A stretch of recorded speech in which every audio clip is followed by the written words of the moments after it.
Obrigado, Thiago. Boa tarde a todos. Meu nome é Evandro, faço parte aqui da equipe de gestão dos fundos de papel da XP Asset.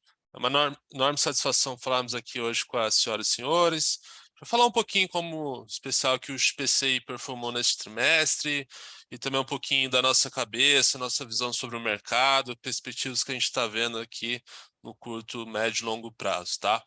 Começando aqui na página 13, a gente faz um breve resumo aqui de grandes temas. O grande tema global, acho que nesse trimestre ainda foi a inflação, não tendo não numa escala só Brasil, mas escala global. A gente vê os BCs aí desenvolvidos, principalmente ali Estados Unidos e Europa, apertando ali os juros, o aperto monetário mais forte. Viu Estados Unidos batendo recorde de inflação em mais de 40 anos. Naturalmente, esse aumento de juros pressiona os ativos de risco, igual a gente viu fortes correções nas bolsas globais e também aqui em especial nos ativos emergentes, como é o caso aqui do Brasil. Então, a gente naturalmente, esse efeito de juros, efeito brutal em todos os ativos de risco pelo mundo, tá? No Brasil, a inflação começou o tri também bastante forte, acima de 1% em abril, vindo ali de 1,62 em março, de todos por volta de 8, 9 meses de inflação muito forte, mas rapidamente ao longo desse trimestre ela vem arrefecendo, ao menos no curto prazo, principalmente devido a medidas governamentais. Mais em abril, questão de bandeiras tarifárias, foi para a bandeira verde ali, que diminui bastante as contas de luz.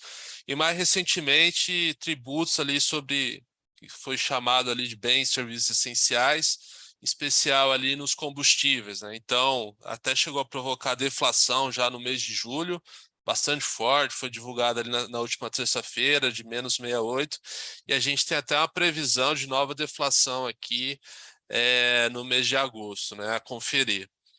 Esse tema, até aproveitando o gancho, é um tema que tem sido bem frequente nos últimos dias, semanas aqui nos fundos de papel, principalmente que foram uma classe que distribuiu muito na esteira aí dessa inflação alta nos últimos 8 a 10 meses. Inclusive tem impactado, a gente tem visto aí nos últimos dias fortemente cotas de vários fundos de CRI no mercado secundário, tá?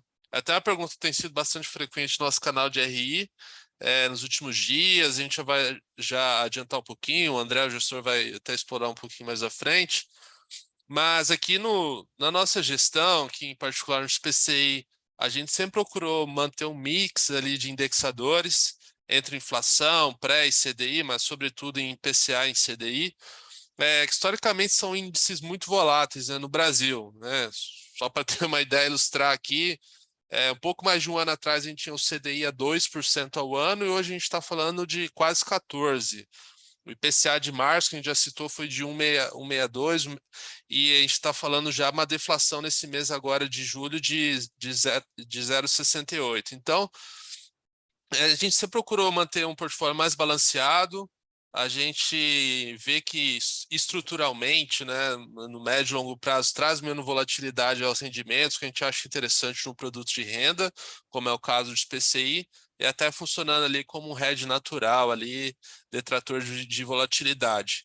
E além disso, um pouco mais tecnicamente aqui, o fundo segue o regime de caixa, né, de distribuição, que também funciona como um detrator de volatilidade, uma vez que o fundo só distribui o que efetivamente transita em caixa em meses de inflação alta, que a gente viu aí, né, no primeiro trimestre, a gente via mais inflação do que o que o fundo distribuía de fato de caixa. Então, o fundo foi acumulando um colchão relevante de inflação. Para ter um pouco mais de números, né, a gente encerrou junho com R$ 2,97 por cota, quase R$ 3 por cota de correção monetária acumulada nos papéis, que nos dá um conforto bastante grande aqui para as próximas distribuições, é um colchão que a gente tem até falado, né? Essa deflação vai consumir um pouco desse colchão, mas a gente não vê nenhum efeito muito abrupto aqui na distribuição nos próximos meses, tá? Então, até trazer esse ponto, essa tranquilidade aqui aos cotistas, tá? Indo mais um pouquinho aqui a respeito dos mercados chaves aqui para a gente, No mercado imobiliário ainda continua bastante forte, a despeito desse cenário macro.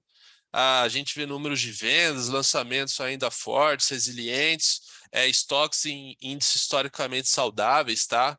Claro que não no mesmo ritmo ali do segundo semestre e ao longo de 2021, mas a gente vê ainda números mais parecidos ali com final de 18, 19, então a gente vê ainda números bastante bons, tá?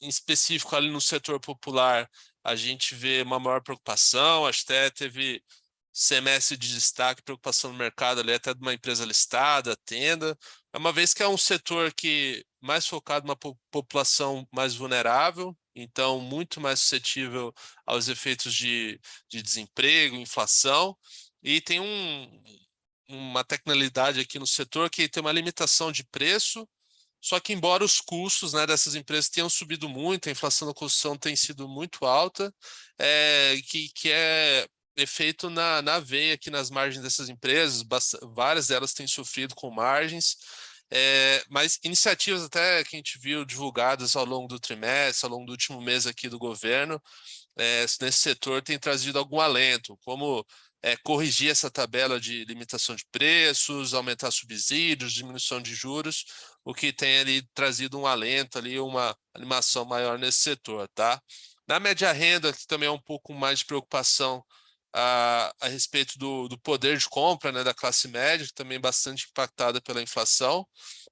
Uma vez que os preços de imóveis não têm essa trava, né, legal, mas então acaba havendo o repasse de preços e ainda, né, uma preocupação que a gente sempre traz nos últimos calls, se os senhores lembrarem, é o efeito da política monetária nos financiamentos, né? Então, a gente chegou a ver ali no auge ali do CDI baixo, financiamentos como 6,99, 7 baixo por cento ao ano, e muitos bancos já têm trabalhado a partir de 9, 9,5, mais a TR que nesse nível do CDI tem sido acima de zero, tá? Então, que tem pressionado também o valor das parcelas, mas novamente, em termos historicamente que a gente vê no Brasil, dentro da média, até em níveis bons. Mas a gente tá com a lupa bastante aberta.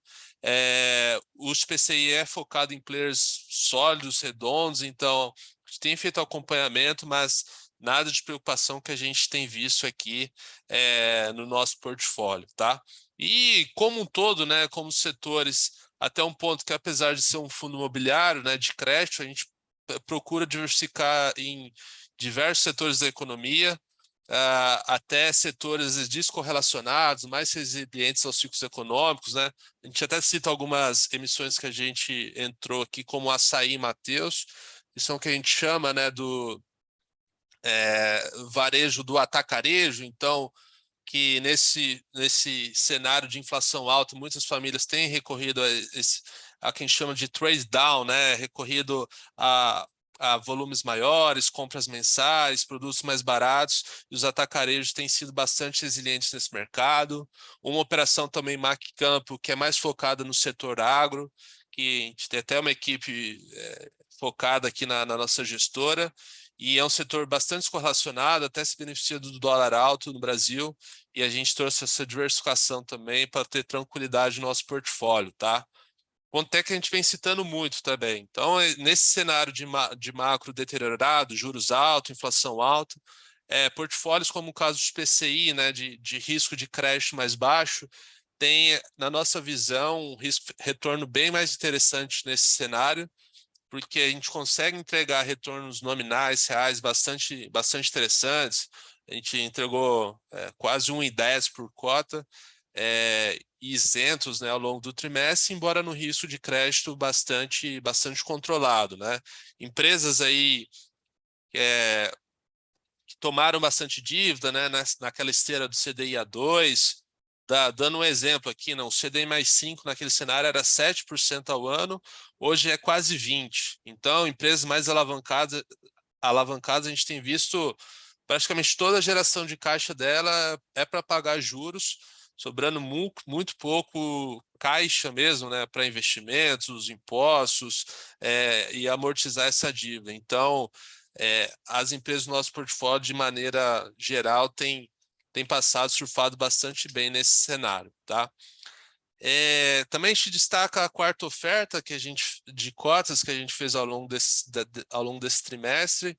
A gente captou um pouco mais de 170 milhões, totalmente focada na base de cotistas aqui dos PCI, e a gente achou que foi bastante accretive para os senhores cotistas.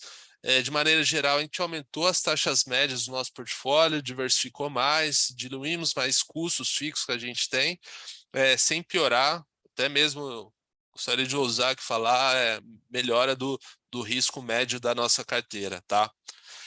Partindo aqui para a página 4, só alguns destaques aqui mais quantitativos. A gente distribuiu, igual já citei, R$ 1,08 por cota ao longo desse trimestre, algo como 150 do DI, né, considerando o efeito do gross-up de imposto de renda. A gente investiu mais de 180 milhões em novos CRIs, desinvestimos menos, de fato, um pouco mais de 6 milhões, mas que a gente vê preços mais deteriorados de CRI. Esperaremos ciclos melhores de fechamento de curva para a gente ser mais ativos novamente aqui na gestão ativas de venda também, tá? Então, partindo para a página 6, por favor, a gente falando um pouquinho aqui rapidamente do cenário macro. Com o PIB, a gente viu ele surpreendendo bastante positivamente. Lá no último call, a gente está falando da previsão para esse ano como 0,70 de crescimento, então agora a gente já está falando de 2%, mesmo no cenário complicado, cenário de juros altos, que desestimula ali a atividade, cenário lá fora, igual a gente já falou, que afeta aqui na veia os mercados emergentes, guerra na Rússia, esse estranhamento que a gente viu nos últimos dias, China, Taiwan, mas o PIB tem sido ali surpreendentemente bastante resiliente, tá? Números de emprego, crédito, indústria, tem mostrado uma dinâmica ali bastante interessante ali, que a gente tem acompanhado com a nossa equipe macroeconômica aqui da gestora, tá? Obviamente, preocupação é o efeito defasado, né, dessa alta de juros. Igual a gente já falou bastante aqui, várias empresas mais alavancadas estão sofrendo, né, com esse serviço da dívida. O dólar alto também afeta diretamente aqui a inflação local, essa questão da guerra, mas, assim, a gente está vendo ali uma simetria positiva ali no PIB em relação ao que a gente vinha prevendo, tá?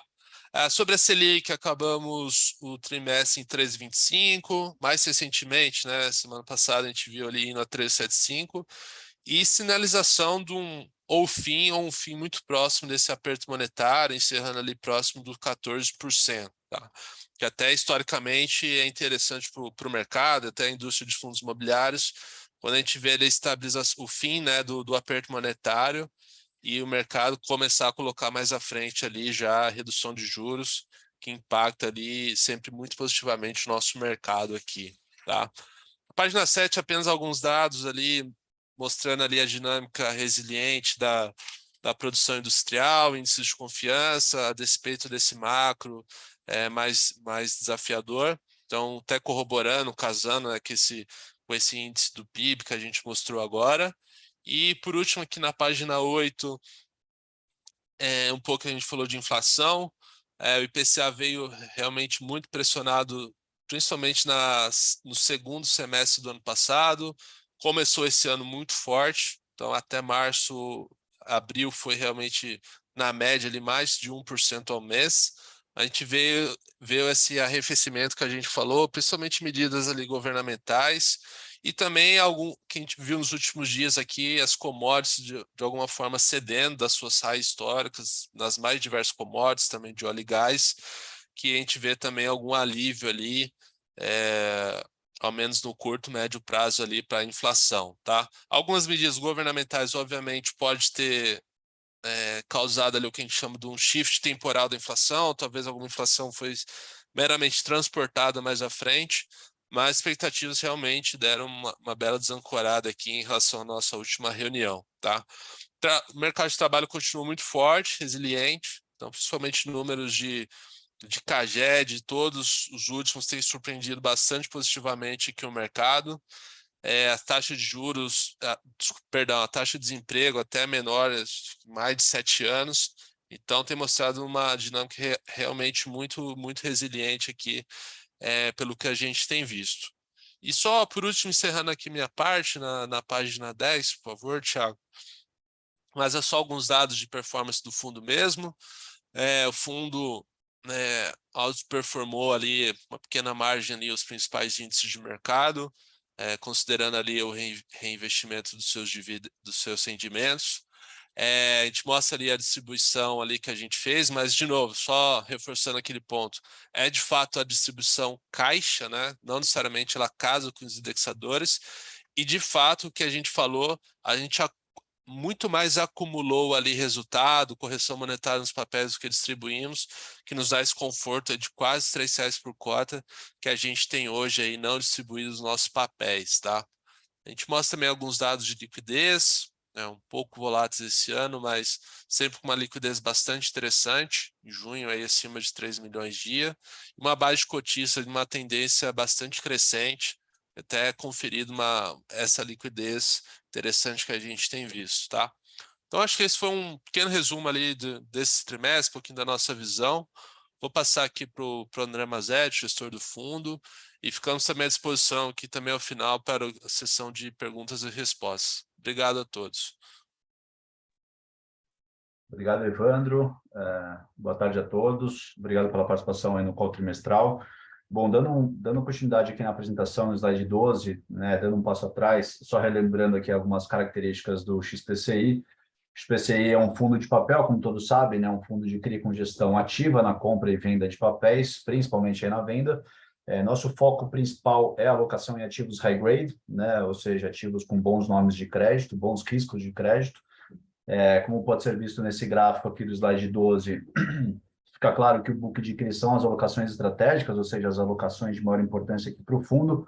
Por isso que nós temos aí 93% do patrimônio alocado no book de CRI.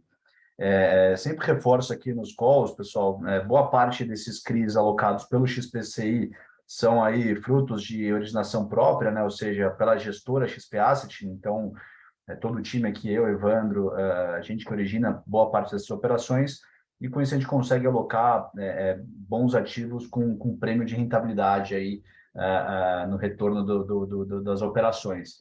E a gente tem uma possibilidade de gerar um ganho de capital na venda desses ativos e não carregá-los até o vencimento, né? Pelo fato de serem bons nomes de crédito, ou seja, os high grades, né? Isso nos permite a vender com bastante facilidade no mercado secundário. Então, são ativos, embora a gente sempre fale, né, que CRI, de uma certa forma, conceitualmente, é um ativo ilíquido, mas como os nossos CRIs aqui são, como eu falei, de bons nomes de crédito, acaba que esses papéis acabam tendo uma boa liquidez no mercado secundário. Indo para o slide 13, sobre o book de CRI, gráfico da esquerda, temos aí 34 papéis aqui na base né, do relatório, né, final de junho, sendo que quase tudo alocado, como eu falei, em high grade. Sobre essa questão do high grade, high yield, como pode ser observado no gráfico aí, já há um bom tempo nesse gráfico a gente mostra aí que a gente reduziu bem a exposição nos high yields e a gente realmente começou a focar muito nos high grades, né? A gente já vem falando também nas últimas conferências trimestrais que o prêmio de risco dos ativos high yields, né, perderam muito da sua atratividade, né? Por isso que a gente voltou a focar os esforços, né, na gestão dos papéis mais líquidos, né, e mais seguros, que hoje, com a forte volta da Selic, né, passam a pagar aí ótimos retornos aqui para o fundo. Sem contar que a diferença do risco de crédito é infinitamente melhor aqui no caso do high grade, tá? Bom, sobre o book de FIIs, né, o gráfico aqui da direita, a gente tem uma posição maior em XPMOLs, algo como aí 3% do patrimônio líquido do fundo, um pouco menos. Como venho falando aí nos últimos calls trimestrais, o XPMOLs sofreu inicialmente com a pandemia, mostrou aí uma forte recuperação dada a qualidade do portfólio, que é muito realmente diferenciada, né, com os peers do mercado. Mas a partir da segunda onda da pandemia, né, e depois da forte abertura dos juros, a cota sofreu bastante. Então, a situação atual é que nós estamos com preço ali de custo dessa posição relativamente próxima do que está de mercado. A gente acredita que a cota suba aí um pouco com essa gestão ativa que o fundo vem fazendo. E com a melhora do setor de shoppings também, não sei se todos acompanharam, mas os resultados foram bem positivos aí da indústria, das empresas de shopping. E muito em breve, né, a gente acredita que a gente consiga vender essas cotas e liberar aproximadamente 25 milhões para o fundo seguir aí com a tese de aproveitar esse momento macro de juros mais altos e investir, né, em ativos mais óbvios de crédito e, com isso, por consequência, melhorar o carrego do fundo. Nesse mini book, entre aspas, aqui de Fund of Funds, conforme aí mencionado pelo Evandro, enfim, no início aqui da apresentação, ali nos destaques ali operacionais quantitativos do fundo, nós investimos em alguns fundos de CRI, né, para seguir aqui com a tese, obviamente, de crédito, que é a vocação do XPCI. O destaque foi a aquisição do fundo MCCI 11, né, fundo da Mauá. É um fundo que nós aqui gostamos ali do time de gestão, dá um bom carrego aqui para o XPCI, e é bem complementar aqui ao nosso portfólio.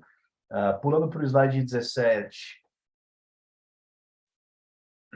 falando um pouco aqui, pessoal, sobre a visão geral, né, do mercado de CRI no Brasil, a despeito aí de todo esse macro um pouco mais conturbado, né, turbulento, o mercado de CRI continua aí bastante aquecido, né, e nós aqui da XP Asset seguimos aí bastante confiante que esse mercado de CRI vem conquistando ainda mais o seu espaço, né, na indústria de crédito, né, como uma fonte importante aí de financiamento, né, e tende ao longo dos próximos anos substituir captações que vêm aí do FGTS e poupança.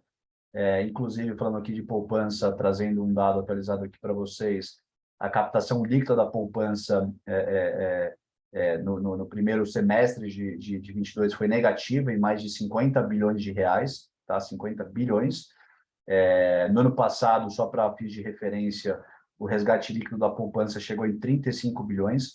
Então, estamos falando aí no primeiro semestre de 2022, o volume de resgate já é bem maior do que o que foi o ano inteiro, né, passado, 2021.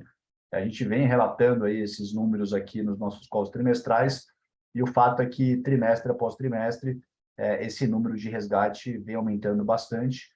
Isso, de uma certa forma, acaba aí corroborando que os CRIs vão se tornar aí cada vez mais relevantes no financiamento do setor, tá? É um pouco da nossa visão.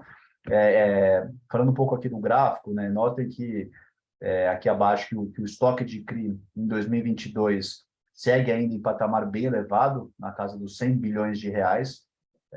O recorde histórico foi atingido no último trimestre, com mais de 110 bilhões, se não me falha a memória, 111 bilhões foi o número de estoque no final do último trimestre. Então, o estoque atual aí segue em volume bem alto e bem próximo da máxima histórica, né? A gente pode observar também nesse gráfico da direita que o volume emitido até 30 de junho de 22, né, o final ali do segundo trimestre, atingiu quase 15 bilhões de emissão, né, e o número ali, né, exatamente do ano anterior, foi de 13 bilhões. Então, basicamente, assim, o mercado, né, fechou o ano passado, 2021, com a maior emissão de CRI da história, e seguindo aí essa tendência, deve fechar o ano de 2022 com mais um recorde histórico de emissão. Então, enfim, diante desses dados, né, dados aí que são bem relevantes aqui para a nossa indústria, a gente né, a gente segue aqui bem animado com a relevância em que os CRIs aí estão tomando no mercado nacional. Seguindo para o slide 18, a gente também, em todo o call trimestral, a gente acaba passando aqui esse slide, que mostra basicamente aí o fluxo de caixa projetado dos nossos CRIs para os próximos 12 meses, né, aqui do XPCI. Aqui a gente quebra aqui o gráfico por cor, para ficar um pouco mais didático, né, a volta do dinheiro por tipo de rúbrica. Então, basicamente, o azul escuro aqui a gente consegue ver as amortizações dos papéis, que é quando o dinheiro volta aqui para o caixa do fundo e é reinvestido, tá? E a barra azul clara aqui, cinza, são os juros e correção monetária, que são, né, as distribuições aí aos investidores ao longo do tempo. Então, eu sempre comento isso, a gente, né, dado a nossa gestão ativa, isso acaba mudando completamente, mas é só para fim de referência, tá?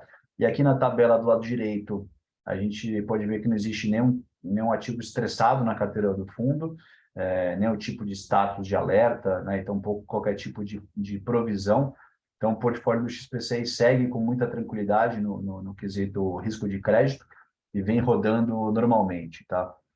Passando para o próximo slide, Bom, no gráfico da direita, né, nós temos aqui a quebra por setor dos ativos, né, que compõem aqui o portfólio do XPCI.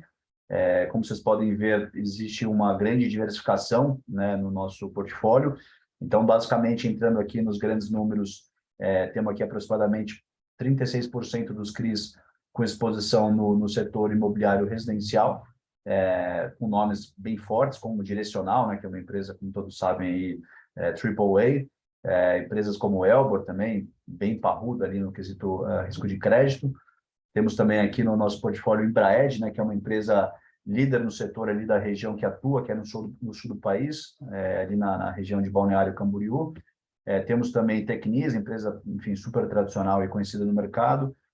E também Creditas, né, que além da nossa maior exposição nesse risco aqui, é uma tranche sênior, né, que tem uma proteção de outras tranches. Falando um pouco mais aqui, é um ativo em si que tem um LTV de 50%, ou seja, a garantia cobre aqui o dobro da dívida, né, grosso modo. Então, resumindo aqui, são nesses 36% aqui, são operações bem parrudas aqui, que garantem bem aqui o retorno do fundo. Passando aqui para o segundo, né, não, voltando ainda aqui no próximo, isso, a gente tem né, seguindo aqui 20% aqui dos increases com exposição no setor de shopping, também com nomes fortes como JCC Iguatemi, Aliança Sonai, né, que mais? General Shopping, Almeida Júnior, que é, enfim, uma empresa também líder do setor ali que atua no sul do país. Temos também 17% em varejo, como o Evandro antecipou aí, os maiores players do Brasil, né, nesse segmento. Então, nomes como Mateus, Grupo Pão de Açúcar, Açaí, Oba, etc. Então, também nomes muito fortes. Temos também 11% em healthcare, que é basicamente Prevent Senior, uma empresa também bem parruda de crédito. E depois seguimos aqui com 9% em properties, também com empresas com bons nomes, como São Carlos HBR, que é Grupo Elbor. E, por fim, temos ali aproximadamente 4,5% em educação, né? Também bons nomes como Anima e Cogna, muitos conhecem aí como Croton, mas, enfim, são nomes também bem parrudos. Isso tudo para mostrar aí a robustez do portfólio e a pulverização, diversificação aí do nosso portfólio aqui no fundo. Pulando aqui para o slide 20, seguinte, isso. Bom, aqui a gente consegue também observar que os CRIs aí estão basicamente 70% indexados à inflação e 30% em CDI+. Lembrando aqui, né, o óbvio que essa abertura toda de juros que a gente presenciou basicamente no último ano, ela é benéfica aqui para essa posição a CDI. E dando continuidade aqui no que o Evandro iniciou na explicação sobre os impactos, né, da deflação ali nos fundos de papel, sobretudo aqui no XPCI, aqui, né, reforçando o que o Evandro falou, né, nós adotamos aqui o critério caixa de distribuição de rendimento. O que significa isso, né? Acho que isso é um ponto bem importante para a gente explorar aqui. Basicamente, só distribui a inflação na proporção em que ocorreu a amortização do papel na parcela daquele mês, né? Então, isso acaba criando esse colchão que o Evandro comentou, que está ali na casa de quase R$3 por cota, é um colchão bem importante e bem expressivo, bem robusto. Só para dar um exemplo, para ficar um pouquinho mais claro de entender, um CRI, por exemplo, que é remunerado a IPCA mais 9, por hipótese, enfim, tem um cronograma de amortização em que, em um determinado mês, né, um mês específico, não há amortização. Então, nesse caso, ou seja, que não tem um pagamento de principal pelo devedor naquele mês específico, vamos supor que um fundo tenha só esse CRI na sua carteira, nessa situação que eu acabei de descrever, o fundo ele só teria ali, só distribuiria o 9%, né, para o investidor, e o IPCA ele seria incorporado no principal. Então, com base nessa dinâmica que esse colchão ele é criado, né, ele é formado.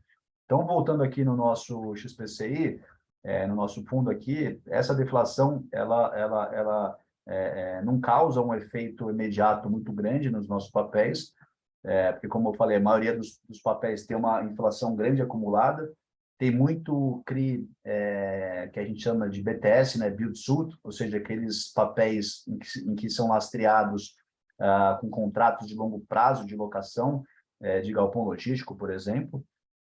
E a dinâmica de amortização desses papéis, ela segue ali na sua grande essência ali, a tabela price, né? Então, basicamente, tem uma amortização ali bem pequena no mês a mês, que é recorrente em um reloginho, algo como, sei lá, 0,5% ao mês, e ao longo dos últimos, né, 2 anos, a gente teve uma inflação muito pressionada, muito forte, como todos sabem, vários meses aí de inflação na casa de 1%, até mais, né, como foi o caso do IPCA de março, que foi 1,62%, e com isso foi acumulando toda essa correção, e esse CRI de BTS, por exemplo, que é o exemplo mais fácil de ser dado aqui, ele vai sendo né, descarregado essa inflação muito, muito devagar.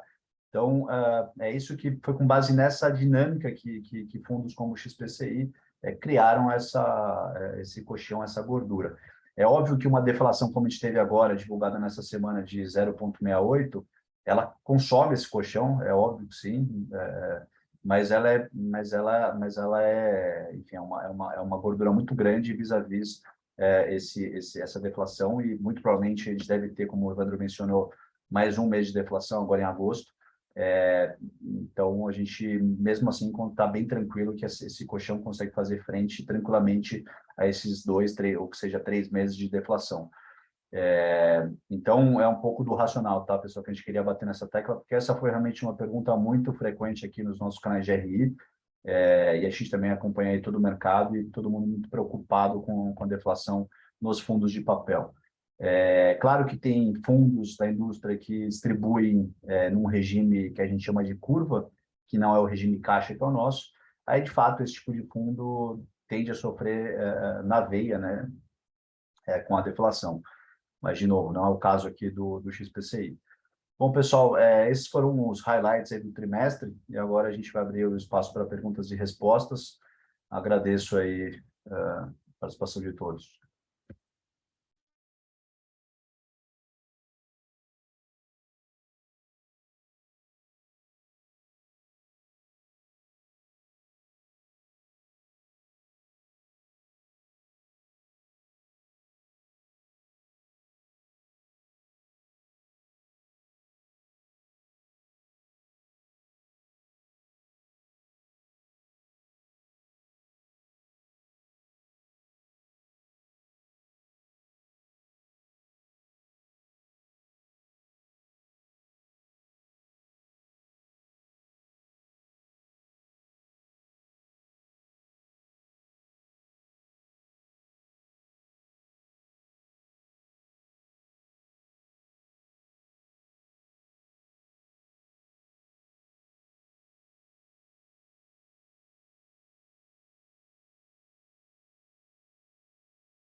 A apresentação trimestral de resultados do Fundo XP Crédito Imobiliário está encerrada.